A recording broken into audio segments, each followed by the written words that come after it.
Hi guys, welcome back to my channel, to my basement, to the random couches that are in my unfinished basement. Today, instead of conferences, instead of players, we're just gonna talk about teams across all D1 lacrosse. Who's hot, who's not, who I think is gonna make it to the Final Four. We have so much lacrosse left to be played, but it's always fun to chat about it. Let's dive on in. Woo!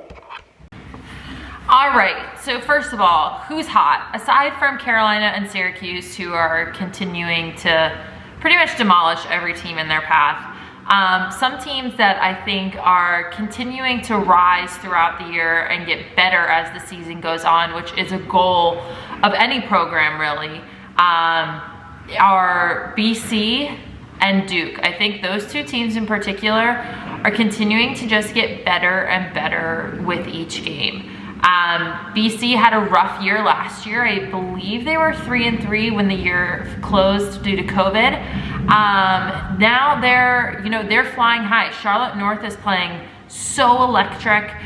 She's lights out. She's playing really well alongside her peers of Kara Urbank, and just doing phenomenally. Her energy and passion is something that the Eagles are going to ride out through the rest of the year, and I think they're starting to put the pieces together and peak sort of at the right times. They just blew out UVA and are continuing to have success.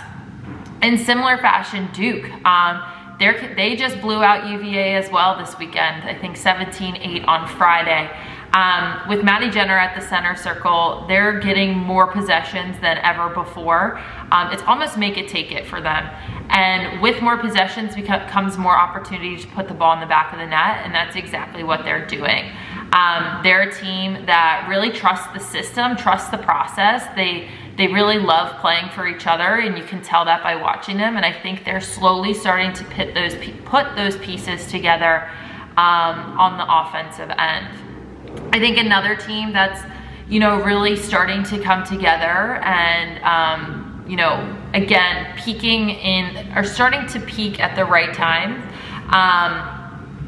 is Michigan. I think Michigan has done really well. They've had a lot of close games within the Big Ten, but they just took out Penn State on Friday night with a pretty big win. And I think they're just going to continue to ride that momentum. They have a great coaching staff in Hannah Nielsen and Anna Hannaberry.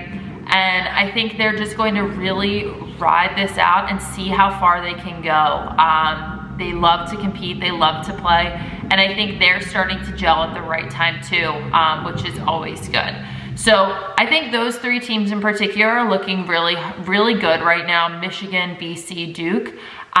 They play in very tough conferences. They have a lot to kind of fight against over the next month and a half. So anything can change, but at this point in time, those are the three outside of outside of Carolina and Cuse that I've been really, really impressed with. I lied. I still have some more hot teams. Jacksonville is one that is really surprising, but at the same time not, because I know the kind of players that they are recruiting are really talented and really focused on winning conference and national championships. They had a huge upset last week against Florida, dominated the draw circle like 18-6 or something crazy. And they pretty much beat Florida in every single category, which if you're gonna beat a top 10 team, you need to do, and Jacksonville did that in a heartbeat.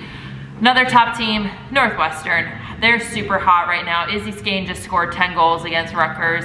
They're firing on all cylinders. That's a group that has tasted Final Four weekend. They've tasted a Big Ten championship. They want to get back there. They want to get to Final Four, and they want to bring back Northwestern's dominance from the early 2000s.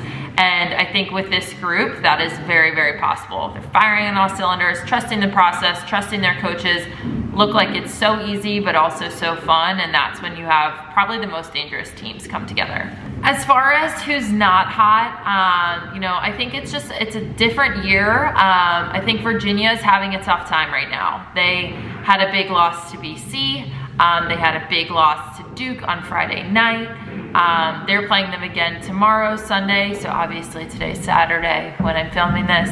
But they're just really struggling right now. They have the athletic pieces, they have the lacrosse IQ. I just think it's a matter of putting things together and making things happen on field that they need to focus on. The little things will start taking care of themselves, focusing on ground balls, draws, what have you. That'll make a huge difference for Virginia. But they're in a really tough conference. It's a tough conference. The ACC is, you know, it's like being put into a blender and hoping you come out solid still. It's a gauntlet, and they've got more tough games ahead. And then the other team that I think is struggling right now is Virginia Tech. They came in really highly ranked, you know, really high expectations.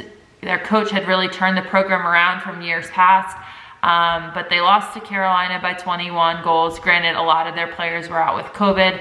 They then went and lost again for their next game, and they're in a tough ACC conference too. So it's difficult when you get in a couple of bad runs, a couple of bad games, but you're in probably the hardest conference in the country to try to pull yourself out of a hole.